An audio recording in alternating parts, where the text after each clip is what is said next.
Good afternoon, everyone. My name is Taran Solati. For those of you who don't know me, I'm the Associate in Research and Innovation in the Faculty of Forestry. It's my great pleasure to welcome you to another research seminar for this term. Before we start, I would like to acknowledge that UBC's Point Grey is located on the traditional, ancestral, and unceded territory of the Musqueam people. This land has always been a place of learning for the Musqueam people who have passed on their culture, tradition, and history from one generation to another on this land for thousands of years. We are grateful to learn, teach, and do research on this. Before I introduce our great speaker, I would also like to thank Michelle Zhang, Louise, and Frederick for setting up the AV system, to Sonia and Jillian for preparing the poster for our seminar, and also to Karin, who sent all the emails related to this seminar. Now it's my great pleasure to introduce Dr. Greg Parody. Dr. Parody is an assistant professor in the Department of Forest Resources Management in the Faculty of Forestry.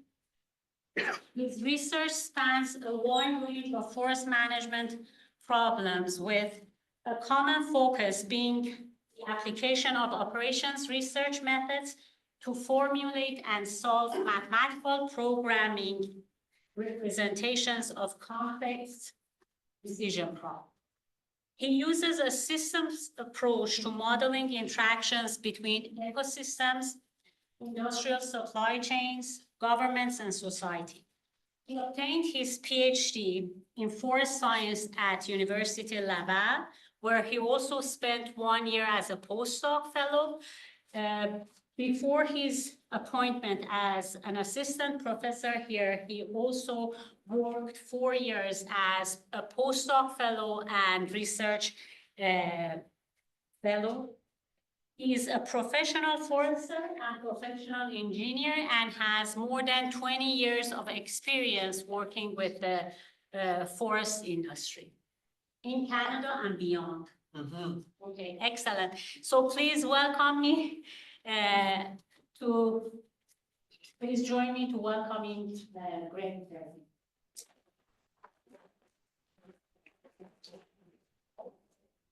For the record, I am not currently a professional forester. And for those of you who know, it's important that we make that distinction, especially because this will maybe be posted somewhere. So thanks for having me. The title of the talk goes with the abstract I submitted, and it's a framework on which to hang a story, but the real story here is, as everyone who gets invited up here, what do you do, Greg, is sort of the real topic of this talk, right? So this is sort of a walk through the different things that my lab does, and we're using this idea of, revisiting the forest-based bioeconomy, integrating biomass supply scenarios and advancing open systems for cumulative effects management as a story arc. So, I will provide a little bit of context and motivation for the different parts of the research program that I'm presenting here, and some past work and some future work. I'm going to talk a little bit about modeling biomass supply and why I care about that and why I think we collectively should. And I'm also going to talk about how that links into cumulative effects modeling and ecosystem management. And there's some cross-sectoral collaboration and open innovation that I think needs to happen for some of this to come together at regional, provincial, and national scales. And I've been putting a lot of effort into making that happen as well. So that feeds into it.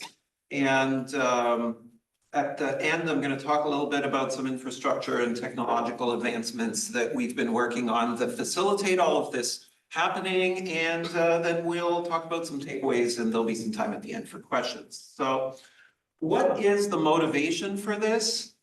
The idea is that there's some optimistic assumptions that I've witnessed in the literature, in industry partner conversations in the media out there in the world about biomass availability when it comes to talking about emerging bioeconomy endeavors. For example, bioproducts, biofuels, bio this, that, or the other thing. People do some hasty hand waving about residues and what we could do with them. And when you raise your hand and you ask them, oh, interesting, which residues? What is the location or the volume or the quality or the reliability of this supply of residues? What is the price you will be paying? What is the distance you think you're going to need to transport them? Is anybody else going to be trying to outbid you for these residues? Are you expecting to pay for them or just to pick them up for free? There's very few answers to those questions. So there's a lot of energy being put into bio products and bioenergy and other bio endeavors. And the Canadian government, the BC government also has strategic policy initiatives that are looking to promote all these things. But without having a good idea about supply, all of this might end up falling on its face at the worst possible moment when we get some wind in our sails. So some goals of the research program include grounding biomass supply assumptions and realistic forecasts. So I'm going to be showing you how we're using some relatively conventional wood supply modeling that's been enhanced with some biomass supply assumptions to piggyback on existing efforts for compiling data, building models, running models to do wood supply, which we already do, and look at biomass supply as an extension of that. The second goal is to advance open modeling for cumulative effects so we can start asking questions like, okay, fine, there is this supply out there, but if we were to build a $1 billion facility that consumes some sort of woody or forest-based residues, would there be any effects of this that we would see as contributing to or detracting from sustainability? In other words, what are the consequences of this if we were to do it? And cumulative effects type modeling framework is a way to start capturing those things. And then the third thing I want to look at in the research program I'm defining here is bridging the gap between research and practical decision modeling, because a lot of the stuff I'm talking about today is very practical in nature, and without pushing it out there into the world and seeing whether we can basically put our money where our mouth is, are the models and the decision support tools and approaches we're developing genuinely useful to help make more sustainable decisions, or is it just a bunch of hand waving? We're trying to get all the way to rolling these systems out into the real world to see. And we're okay with failing as a part of moving towards success. So biomass supply scenario modeling is challenging insofar as some people make assumptions of infinite supply, which are obviously not true. Other real world constraints such as price and logistics and compaction and transportation distances and legal policy frameworks and all sorts of other things get in the way. Also, there's input data availability. People haven't done biomass residue supply at scale very much, so there's no standard data sets. The few data sets that there are that may have been cited in publications are almost never published in a way that's easily reusable. And also, there are no sort of standard models for doing this, so you have to build your own, and that gets messy. So we're going to leverage forest estate models and some data sets that have already been built to run those forest estate models, and we're going to enhance them to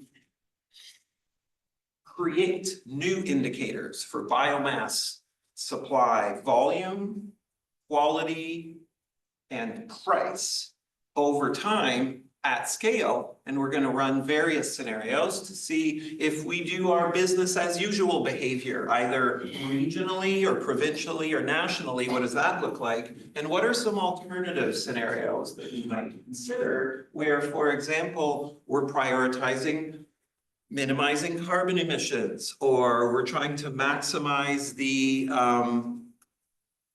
stability of the residue supply, or where we're willing to pay a premium price, etc. There's already been some work in this regard at UBC. This is a graph pulled from a 2017 paper from Saeed Hafhazi, who worked under Gary Bull as a postdoc at the time, previously with Professor Solati as a PhD student, I believe, and him and Kyle Lockheed and some others built a fiber cascade model. This poster's on the wall across the hallway from Hisham's office, and it shows how biomass flows through supply chains in Canada. What I'd like to draw your attention to is the residues in the middle there are a relatively small part of that stream. And in this paper, what we see is that of the residues that were modeled, the black circles are the residue supply from primary production, like sawmilling and pulp and paper. And these gray circles are the demand. So what we can see is demand is very close to supply in most parts of Canada. In other words, we're already consuming the overwhelming majority of our primary supply chain production residues. So when people are waving their hands around about new bioenergy or bioproducts projects, and this is all going to be great, you have to make sure that you check to see if there's actual supply of biomass available. And this study from 2013 data tells us that in some parts of Canada, it basically doesn't exist. British Columbia, though, has more available slack or unutilized biomass in 2013 than any other province. However, nobody's redone this study anytime recently. So it'd be important to just have a modeling framework that's agile enough that we could keep this information up to date as a sort of a dashboard and use this if we want to go on an Easter egg hunt for where can we get a nice pile of clean, sorted, available fiber from residual byproducts of current supply chain activities. This doesn't include residues from the forest. So people say, oh, we could collect forest residues. And I believe Professor Solati's done several projects where we talk about forest residues. And one thing that comes up often is they're messy, they're heterogeneous in their nature, they're variable in their quality and moisture content, they're geographically dispersed, they're uncompacted, and it's difficult to rely on them as a steady source for a large industrial process. It might be done, but that part hasn't been modeled either here or in any national or provincial scale modeling project that I know of. So cumulative effects that I talked about earlier is a thing that comes up a lot when I work with my ecologist colleagues. For example, Elliot McIntyre, who's a adjunct professor in forest resources management. He's also a landscape ecologist who works at the Canadian Forest Service. He runs the Predictive Ecology Collective. And one of the things they do there is design and build this spatially explicit discrete event simulation software that's a little bit like an open source clone of Landis or Celis, for any of you who are familiar with those types of models.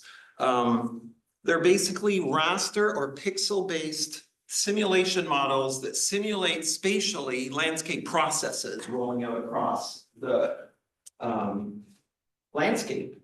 And what we have is an ongoing project to try to link the types of models foresters use to estimate when and where we're going to do harvesting activities on the forest, but also where the logs are going to go and what they're going to get turned into with these ecology process models that tend to be really great at modeling stuff like seed dispersal, climate change, fire, caribou herd migration across the landscape, but be very limited in terms of their abilities to model human decision-making around resource extraction like harvesting. So we're trying to link these two models together, and the project is called CANDIES. just to get everybody's attention, because candy's nice and also candy's fun. And this project is nice and fun. And so if any of you are interested, it's ongoing. Come see me after and we'll talk about it. So the two big components that we're linking together in this candies project are WS3, which is an open source forest estate model that I develop in my lab, and it's basically the only open source forest estate model that matches the way we do wood supply planning in Canada. And it's based out of Python. It's available on GitHub and PyPy. I'll do like a 1-minute demo at the end to show you that we can actually run it from a web browser.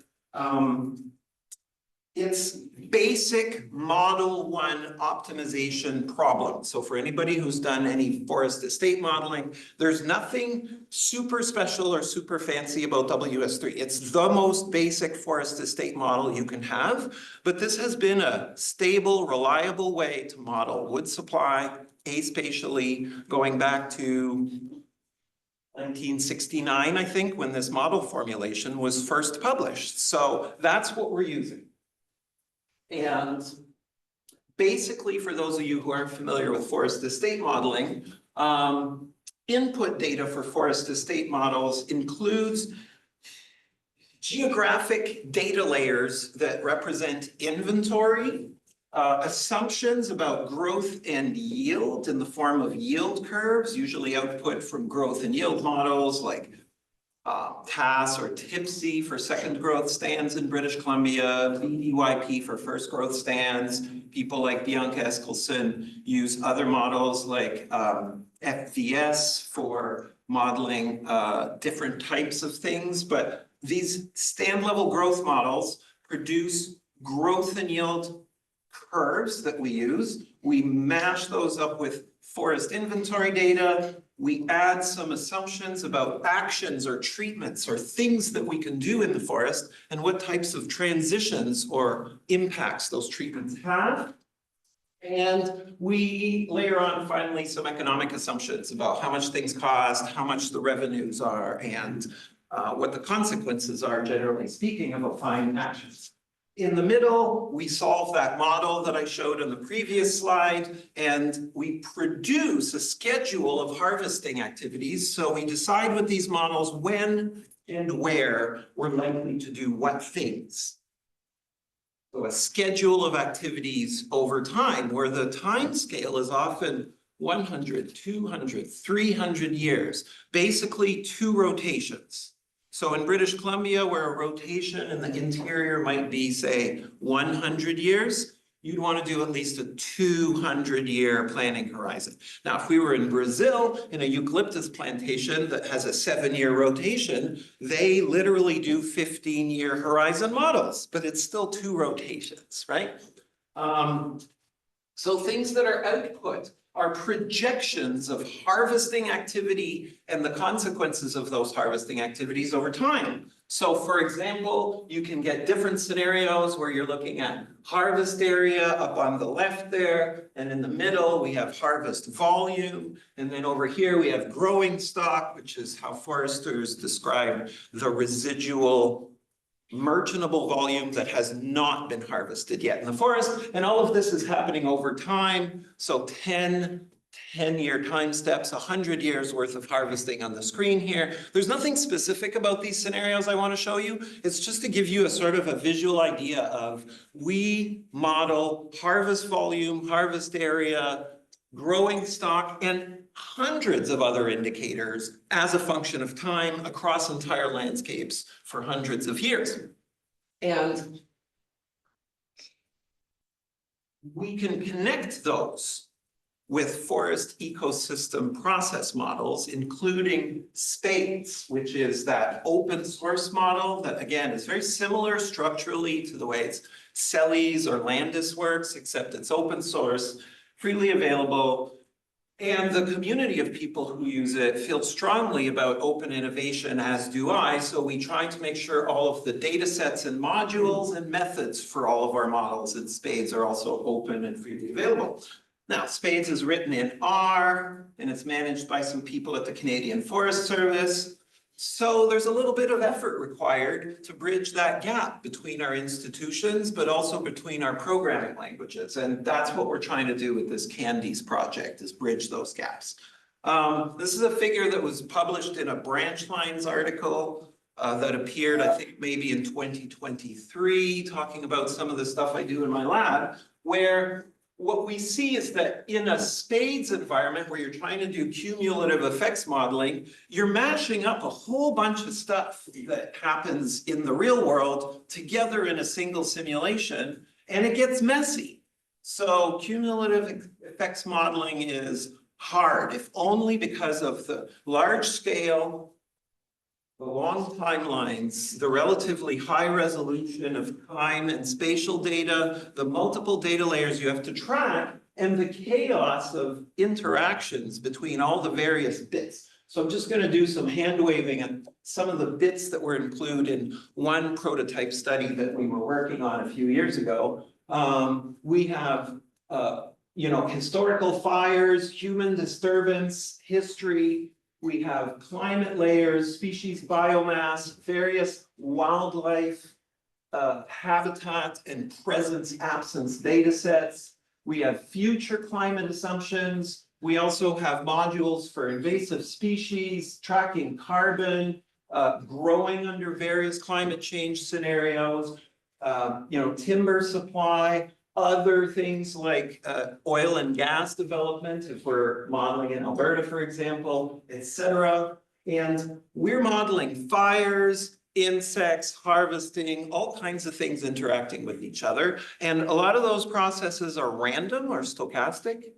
So we're drawing from probability distributions, and we need to rerun those scenarios many, many times just to get some sort of an idea what the expected value distribution is at the output of models. These models get big in terms of requiring more memory than any of you are likely to have on your laptop computer, regardless of how good of a laptop computer you have.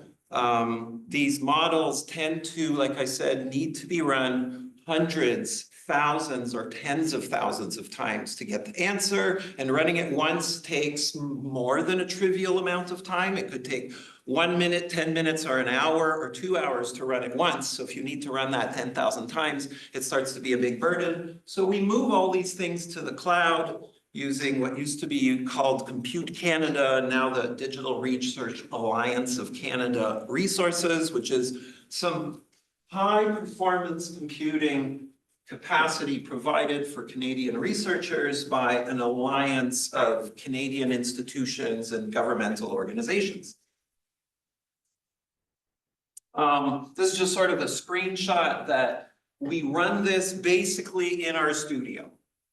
So for any of you who've done R modeling, our studio is a pretty common web-based interface, and we can run this in a browser. So I could just run this from my iPad standing up in this room if I wanted to, and it would patch into large computers in the cloud that do all the heavy lifting. It's not pretty. It's not supposed to be pretty. So I guess one thing I wanted to show with this slide is just having a bunch of code and these fairly raw outputs coming out in our studio is fine if you really know what's going on in there. But if you're just kind of new, this is fairly intimidating. In fact, it's enough to be a barrier for a lot of people to kind of jump on board and go, ooh, can I play in this sandbox too? So one thing we're trying to address with this Candies project is to talk about what interfaces we should be building on top of these things to make them more accessible and interesting, so a larger number of people who currently aren't choosing or just can't be part of this conversation become part of the conversation. Another thing that we're doing in parallel with this is trying to model not the interaction between harvest decision-making and ecosystem processes, but between harvest decision-making and forest sector supply chain decision-making. So the harvest decisions tend to be done by foresters who work in the forest and plan harvesting at various levels. supply chain or industry foresters tend to be preoccupied with things like ensuring that the right volume of the right type of logs gets sent to the correct place on schedule with no shortages or overages, because we have very limited log sort yards in the mills that we have. So you have to have trucks arriving almost every day exactly on cue, or these mills just can't operate anymore. So just having logs arrive on time, having products being manufactured and shipped to where they need to go, and to make sure that you are responsive to all the orders that you promised when you signed contracts. These are things that supply chain decision makers worry about on a day-to-day basis. At a higher level, they worry about stuff like, should we open a new mill? Or should we shut down this mill? Or should we upgrade this one with a new line to help better coordinate the demand and the supply within the supply chain? So some of the models we're building right now are actually combining or mashing up forest estate models, which typically are run in isolation by people like Shane Berg, the chief forester of BC, who uses wood supply models to determine annual allowable cut levels. But there are no supply chains in any of Shane Berg's models or any of the chief foresters' models in Quebec or elsewhere. There should be, though. There, in fact, according to me and what my team's saying, has to be. Because if you do not include some of these supply chain decision-making behaviors right away in your strategic level with supply planning, you've got wildly unrealistic strategic level annual allowable cut determinations that could in fact be endangering the sustainability of the very system they were meant to protect. In order to begin to detect these failures of the planning system and show the added value of adding supply chain behavior model to our existing wood supply or forest estate models, we have to add some new data that was never previously compiled. This is a study I did in Quebec. I'm looking for resources to be able to roll out something similar in British Columbia. We haven't nailed that down yet. But the general idea is that there's some data that's missing to bridge the gap between the landscape level forest estate models that plan when and where we do harvesting and the supply chain models that simulate what's happening to the logs. The gap is that output from forest estate models just says cubic meters of fir or cubic meters of cedar. That's it, that's all it says. Now, you don't send cubic meters of fir to a mill. You send logs, right? And they have to have a certain size and a certain length and a certain quality attribute for them to even be accepted at a given mill at a given price. So what we've done here is we've basically disaggregated or exploded each cubic meter into about 2,500 little piles, where each pile is a unique combination of, in this case, 42 species of trees that are in the Quebec inventory, 26 2-centimeter wide diameter size class bins, 3 forest types, softwood, mixed wood, hardwood, and 3 flavors of harvesting, clear cuts, selection cuts, and commercial thins, because you get different stem distributions depending on which types of prescription you have at the stand level when you're harvesting.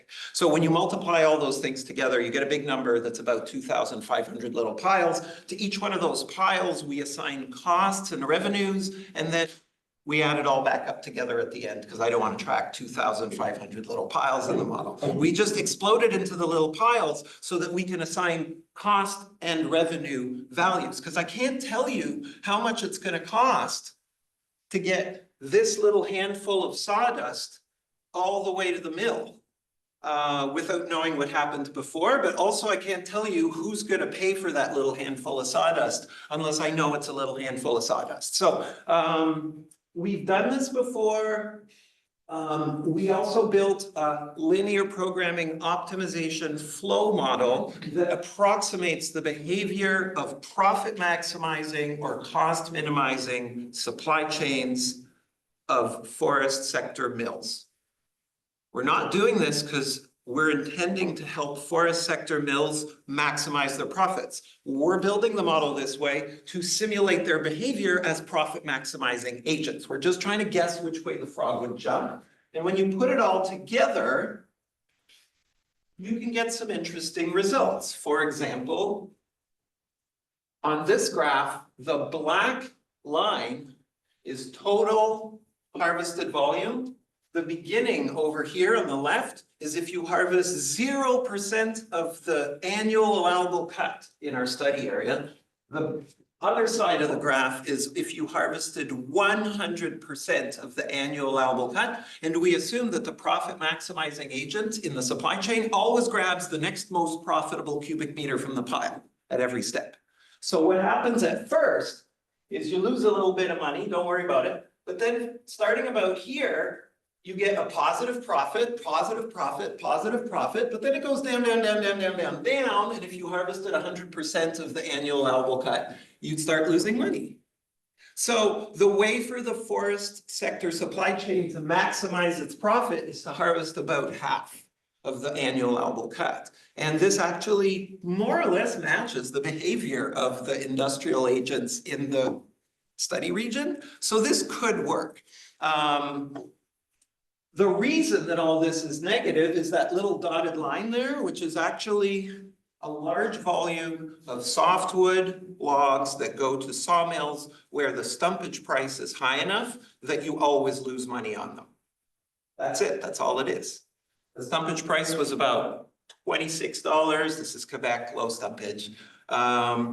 We modeled that if you were to give them a boon, a $2 break on their stumpage, knocking it down from about $26 to $24, it's enough for that dotted line to just be break even, and then the whole thing becomes profitable again, and bingo, you don't have to have the harvesting stall out at 50% of annual allowable cut. So why would we want to model this? It's because we need to be able to anticipate that if your simulations you're doing to determine annual allowable cut are assuming we're going to harvest all the wood, but the real world is only going to high grade the 50% of that supply that is the most profitable, you're going to get a systematic divergence between what you said you would do in your long-term projections and what you're actually doing in day-to-day. So it's like having a bowl of Smarties and all you ever eat is the red ones. And then one day you come up to your bowl of Smarties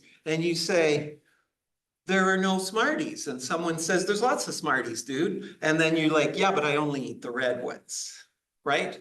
So on the one hand, we're pretending we're going to eat handfuls, indiscriminate Smarties. And then in real world, we're just eating the red ones. So when that behavior describes the real world, you get possible issues. So it's really essential that we integrate ecosystem process models, forest harvest planning models, and supply chain behavior models together so that we can start rolling out hypothetical bioeconomy scenarios and see how the ecosystem is going to react, how the harvest planners are going to react, and how the supply chains are going to react if we were to plunk a new billion-dollar bioenergy facility into, I don't know, Prince George or something, right?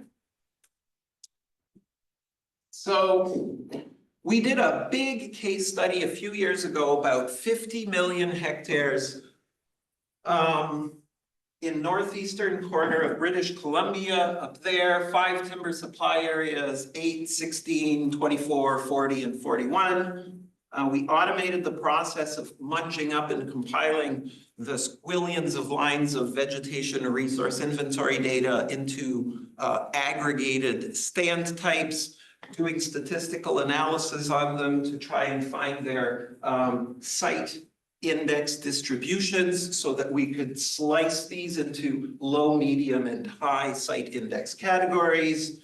We automated the process of running VDYP and TIPSY growth and yield standard models for British Columbia. And we matched all of that together with the concept of having multiple objective optimal trade-offs.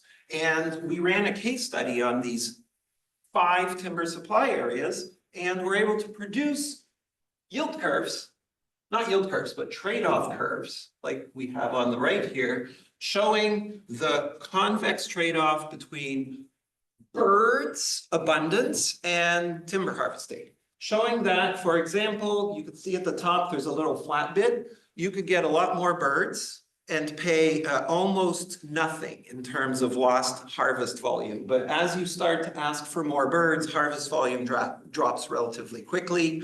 The bird we're harvesting here is a red-breasted nuthatch. We didn't quite draw it out of a hat, but we could have used one of dozens of other bird species. We just picked this one because we had data for it and it responded relatively cleanly to harvesting in a way that we thought would generate useful output. We didn't do this to tell the world what to do with harvesting in a red-breasted nuthatch. We did this to show that it can be done using standard wood supply models and standard data that's available out there. So this is timber supply area 8, this one's 16, this one's 24, this is 41, that's 40.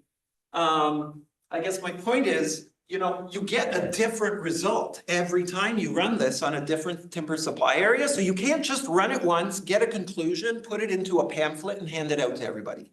You have to run this on a case-by-case basis, and there are no tools for doing this easily available to the real world planners right now. So that's an example of the type of thing we're trying to push out there, is take existing open source tools, open data, automate the process of munging all that stuff together, running it in the cloud on big computers so you don't get jammed up with whatever laptop you have, and pushing new information like trade-offs between an ecosystem process like bird abundance and harvest volume out to decision makers.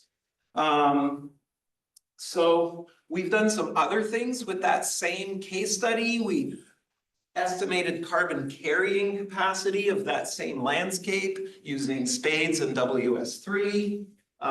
We've modeled various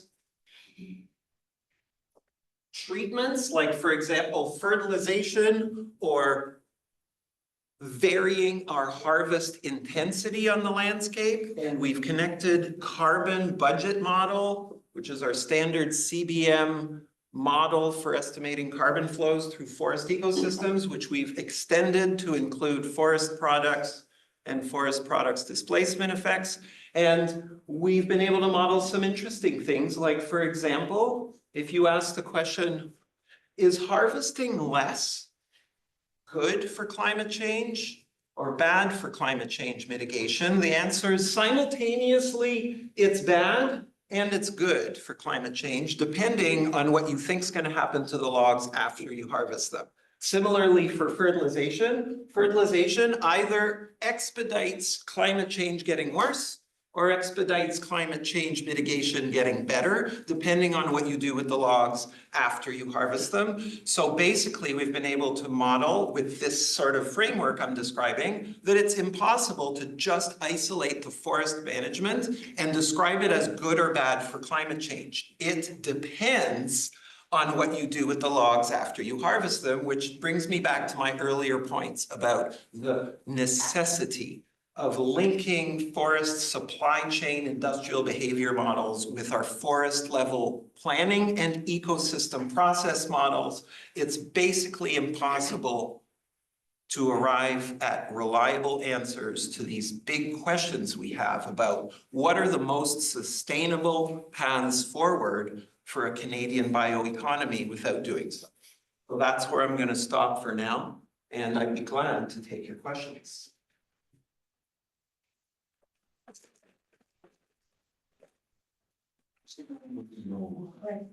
Any questions? I want to point out something first, that you started your presentation with the motivation that all previous studies or everyone in bioeconomy, they say, oh, we have infinite number of supply, residue is there, which I don't think so. In my research, none of the things we have done, we assume that we always, and I'm not sure if you, and I were didn't saying mean that to say that everyone does it, but I've heard this more than once, and it comes back even very recently. So my point is, there's a pattern of people not considering future supply, but I know that in your research you do. And I'm sure even in bioeconomy area, whoever does research, they know that biomass is one of the critical issues when they are doing game plan and modeling. And there are probably when you were talking about how your work is actually different, because the Ministry of Forest, they actually publish a lot of reports on their website about forest biomass analysis, and they have done it for all the timber supply. But they're not projecting it forward under various management scenarios is one thing they're not doing. So there are studies, but there's snapshots of the biomass availability right now, which is okay. But that's not enough to go to the bank and tell them, it's okay, we can build $1 billion bioenergy facility in Prince George because there will be supply and here's the proof.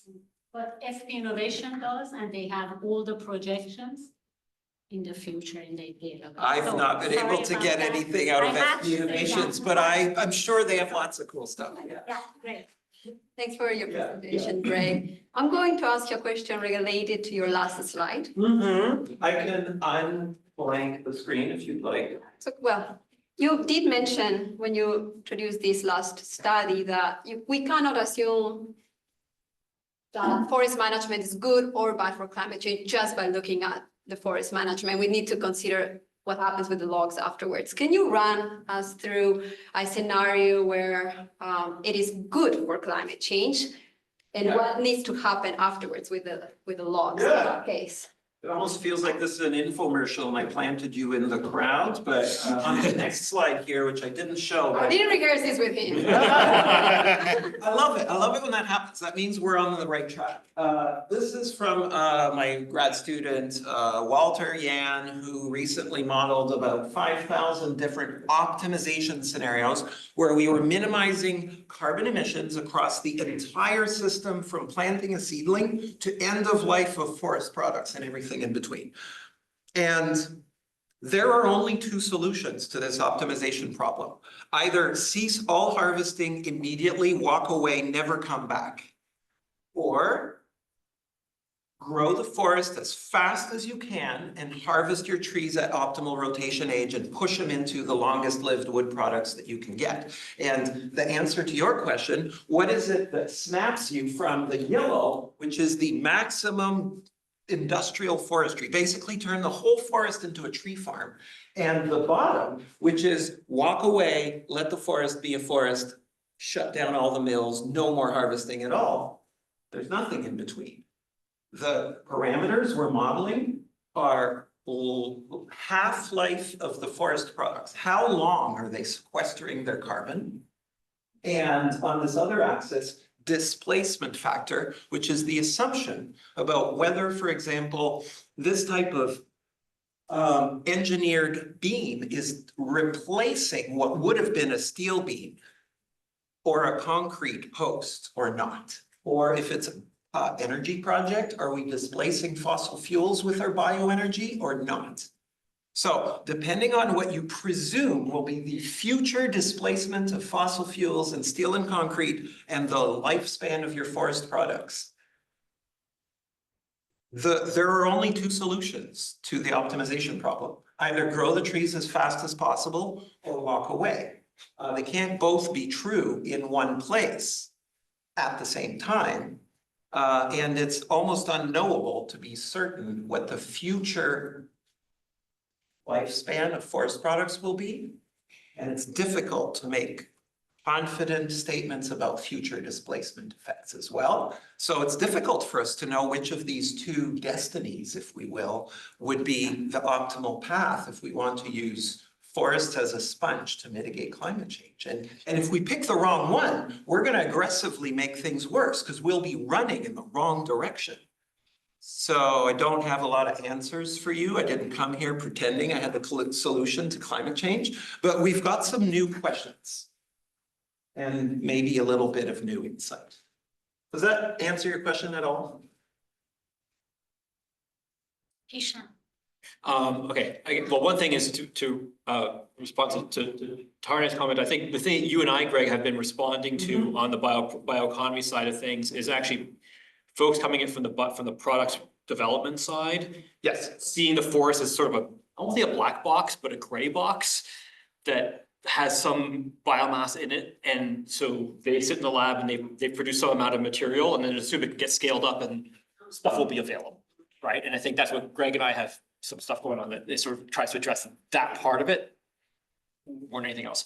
I guess my question though for you, Greg, is in your Wisplay model, basically demand and prices are exogenous, right? And so what would it take to make those an endogenous output of the model such that you could, because you're going over long time periods, right? So how would you, and that demand is going to respond to the price is going to change as you do your harvesting.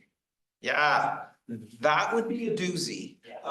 There are models, economic models that are either, for example, input-output type models or, partial differential equilibrium type economic models that have been used in the energy sectors and in other sort of economic, like global, national, big scale hand wavy type things to try and do a reasonable job of using basic microeconomic supply demand elasticity principles and estimate how price responds to demand and supply and stuff. So we would need to probably link those types of models if and when they're compatible with ours and set up some kind of a feedback loop. That would be one way to make the assumptions sort of pseudo-endogenous. But another way would be to possibly set up some scenarios where we have at least some agency over pricing.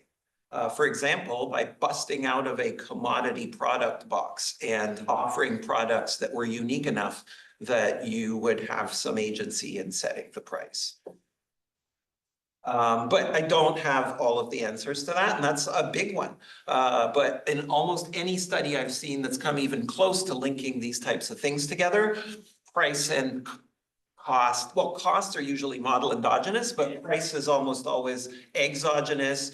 Pierre Cantegril in Université Laval a few years ago that we did a bioenergy study with, he assumed some Brownian motion inside his model to try and capture in a pseudo endogenous kind of way price random walks, but it doesn't actually allow us to capture the dynamics. It was just random, right? How about looking at some stochastic modeling where you have some modeling approaches, even for the strategic plans that you are modeling, you can go with stochastic. It would be really, yes, complex and big, but there are. That's probably why I haven't done it yet. Really complex and big. Yeah. I do have a postdoc, for example, sitting here in Hasimi, who gets really excited when you start talking about things like nonlinear stochastic optimization models, which are the things that make most people run screaming the other way, never to be heard of again. So I try to recruit people on my team that are attracted to that type of thing. And hopefully we'll get to build some stochastic models in the near future of things other than the ecosystem processes, because the spades modeling we do already includes a lot of stochastic, random Monte Carlo type probability distribution sampling. Any other questions? Okay. Another question if it's here that we get a lot of chances to talk anyways, Greg. So one other thing I was gonna say on the pricing is the other, you could do something like what Which does with GloBiome, right? So GloBiome throws up a lookup table of multiple prices with the amount of carbon you get, multiple prices. And then so Which basically calls that lookup table for determining what his price point is going to be, it can get different carbon at different price points, right? Yes. But the other question I was gonna have is, you're modeling over a couple hundred years. So any thoughts, because I've had to do this with another model, with the witch model, in fact, we've had to do this. Any thoughts about how you deal with shocks to the system over that time period, right? I mean, so we tend to model nice smooth functions. Yeah. Because that's what we do, right? We optimize that nice smooth function, but of course, that function is not going to be smooth over that time period. And so any thoughts about how you would, like, how we handle things like shocks, or whether it's worthwhile trying to- Shocks like big changes in price, half the forest burning down, Sure, stuff like that. generally getting kicked in the pants. Exactly. And is it worthwhile trying to do that, or, and if so, how? Well, okay, so I was only able to show a sample of some of the things we work on, but one thing I've done in the past is used a rolling horizon replanning approach to basically do stuff like take a deterministic optimization model like WS3, which requires you to assume that all inputs and outputs are known with certainty, and that there is no such thing as a shock or a surprise, and to interface them with shocks and surprises. So for example, if I put a shock into WS3, half the forest burning down at year 42, it would mow down with a clear cut all of that stuff in year 41 to do me a favor to get it just before it disappeared. So I can't hide anything from these models by virtue of their deterministic nature. So you can solve the model for 100 years out and then just implement the first time step and then do a shock and then tell the model to rerun the optimization. It's exactly what we did with Witch. Right? And that is fine, but you tend to have to rerun those models at least as many times as you have time steps, and then hundreds of other times to simulate random restarts at each starting point, at each time step. So you get a basic geometric explosion of that solution space, and you can use things like sample average approximation to try and thin the back end of it a little bit, but it gets messy. And so we do anticipate setting up these types of feedback loops in automated cloud-based interfaces that let people just do a bit of hand waving, like, what if there was a shock? And then just see the outcomes of that without having to model it from scratch. Yeah. Any other questions? Thank you very much, everyone, for your